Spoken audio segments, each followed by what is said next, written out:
Hello दोस्तों, मैं सीत कुमार सीत महतो यूट्यूब चैनल से। दोस्तों मैं आज आप लोगों को बताने जा रहा हूँ सीटेट मैथ पेपर फर्स्ट के कुछ क्वेश्चन जो कि 2019 में यानी कि 8 दिसंबर 2019 में जो एग्ज़ाम हुआ था उसके प्रश्न मैथ के लेकर आए हैं। दोस्तों इसके पहले मैंने एक वीडियो मैथ का बना दिया है और ये दूसरा है 2019 दिसंबर का जो क्वेश्चन था उसमें का मैथ का को बताना है 38वां नंबर प्रश्न। तो 38वां नंबर प्रश्न है क्या, 38वें नंबर प्रश्न में है, एक रेलगाड़ी दिल्ली से 29 अगस्त 2019 को 16:30 में प्रस्थान करती है और दिग्वंत टाइम यानी कि दिग्वंत समय दिग्वंत स्थान पर 31 अगस्त को 8:45 में पहुंच जाती है। तो इसकी कुल यात्रा की समय क्या होगी दोस्तों? तो हम एक आसान सा लॉजिक यहाँ पे बता रहे हैं दोस्तों कि ये दिग्वंत स्थान पर पहुँचती कब है, तो 31 तारीख को पहुँचती है। 31 तारीख को पहुँची और चलती कब है, 29 तारीख को। घटा लेंगे, 31 में से 29 गया तो क्या बचा, 2 दिन, यानी कि 2 दिन बचा। इसका मतलब क्या कि एक दिन में 24 घंटा, तो गुना करेंगे तो कितना हो गया, ये हो गया 48 घंटा। एक दिन में कितना हो गया, ये 2 दिन में 48 घंटे हुए। अब यहाँ पे कुछ घंटा भी दिया हुआ है दोस्तों, जिसमें क्या किया है कि 16:30 में यह क्या होती है, प्रस्थान करती है और पहुँचती है कब, 8:45 में पहुंचती है। तो यहाँ पे भी एक आसान सा लॉजिक लगाएंगे, जो बड़ा होगा उसमें से छोटा वाला घटा लेंगे, यानी कि 16 में से बड़ा है 8, तो 8 घटा लिया छोटा वाला, तो यहाँ क्या हो गया 8। और फिर क्या करेंगे, इस 45 में से 30 को घटा लेंगे तो होगा क्या, 15। अब क्या करेंगे कि इसके बाद हम इस डिजिट को, मतलब कि ये तो जो अब छोटा वाला ये था मिनट वाला, उसको ज्यों का त्यों लिख देंगे, मिनट का मिनट। अब बचा क्या, ये 48 है ना, तो इसमें से टाइम घटा लेंगे, टाइम घटाएंगे तो बचेगा क्या, 40, यानी कि 40 घंटा 15 मिनट जिस ऑप्शन में दिया हो, 40 घंटा 15 मिनट जिस ऑप्शन में दिया हो वही ऑप्शन सही होगा आपका दोस्तों। तो ये किस ऑप्शन में दिया है, 40 घंटा 15 मिनट, तो ये चौथा नंबर ऑप्शन है, चौथा नंबर ऑप्शन में दिया हुआ है। तो इस प्रकार चौथा नंबर ऑप्शन आपका सही होगा, चौथा नंबर ऑप्शन सही होगा दोस्तों। चलिए आगे प्रश्न बताते हैं। चलिए दोस्तों अगला प्रश्न है 40 नंबर। अगला प्रश्न 40 नंबर, इसमें क्या बोला कि एक 180 सेंटीमीटर लंबे तार को एक आयत का रूप दिया गया। 180 सेंटीमीटर लंबे तार को आयत का रूप दिया गया। यदि आयत की चौड़ाई 30 सेंटीमीटर हो तो लंबाई। चलिए दोस्तों अब बताना है चौथा नंबर प्रश्न, 40वां नंबर प्रश्न। अब 40वां नंबर प्रश्न बताना है। तो 40वें नंबर प्रश्न में क्या बोल रहा है दोस्तों कि एक 180 मीटर लंबी तार को एक आयत का रूप दिया गया। यदि आयत की चौड़ाई 30 सेंटीमीटर है और इसकी लंबाई, तो इसकी लंबाई ज्ञात कीजिए। अब आयत का रूप दिया गया एक तार को और तार की लंबाई कितनी थी, तो 180 सेंटीमीटर, अर्थात यहाँ पे पहले आयत की जो चौड़ाई है वह कितना दी गई है, तो 30 सेंटीमीटर। आयत की चौड़ाई कितनी दी गई है, 30 सेंटीमीटर।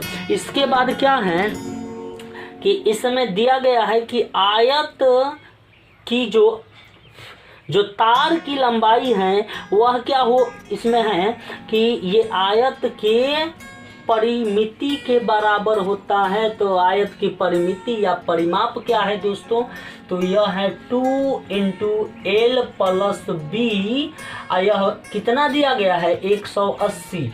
अब करेंगे क्या, इस 2 से इस 180 को काटा तो 90 हुआ, L + बी के जगह पे 30 लिखा, अब यहाँ पे हो गया 90, इसलिए हमारा एल निकल गया, यानी कि लंबाई निकला 90 में से 30 को घटा लो तो लंबाई कितना निकल गया 60 सेंटीमीटर। यही आंसर होगा दोस्तों, यह जिस ऑप्शन में होगा वह सही होगा। तो ये लगभग यह दूसरे ऑप्शन में दी गई है दोस्तों, तो 60 दूसरे ऑप्शन में दी गई है 60 सेंटीमीटर, तो वह यही इसका आंसर होगा दोस्तों। चलिए अब बताते हैं अगला प्रश्न। चलिए दोस्तों अब बनाना है मुझको 57वां प्रश्न, 57 नंबर प्रश्न। दोस्तों 57 नंबर प्रश्न में दिया गया है कि मैं एक 2 अंकों की संख्या हूँ। बोला क्या कि मैं एक 2 अंकों की संख्या हूँ और दहाई के स्थान पर अंक और इकाई के स्थान पर अंक क्रमिक अभाज्य संख्या है। मतलब कि दहाई के स्थान पर भी कोई अंक है और इकाई के स्थान पर भी कोई अंक है, और ये अंक जो हैं वह क्रमिक कोई संख्या है और अभाज्य संख्याएं हैं ये दोनों अंक। ठीक है, तो अंकों का योग 3 और 4 का गुणज है। अंकों का योग क्या है दोस्तों? तो 3 और 4 का गुणज है। चलिए बताते हैं दोस्तों एकदम जल्दी से ये बनेगा कैसे। तो दोस्तों सबसे पहले हम मानेंगे क्या, इसमें मान लेंगे कि दहाई का अंक क्या है। माना कि दहाई का अंक या स्थान, दहाई को क्या मान लिया कि दहाई का अंक बराबर x, दहाई का अंक बराबर x और इकाई का अंक क्या हो गया,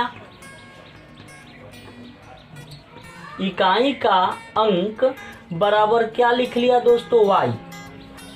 हाँ, इसमें बोला गया था कि मैं एक संख्या हूँ, मैं एक 2 अंक वाली संख्या हूँ। तो जब भी 2 अंक वाली संख्या कहा जाएगा तो दोस्तों इसको देखिए कैसे लिखेंगे।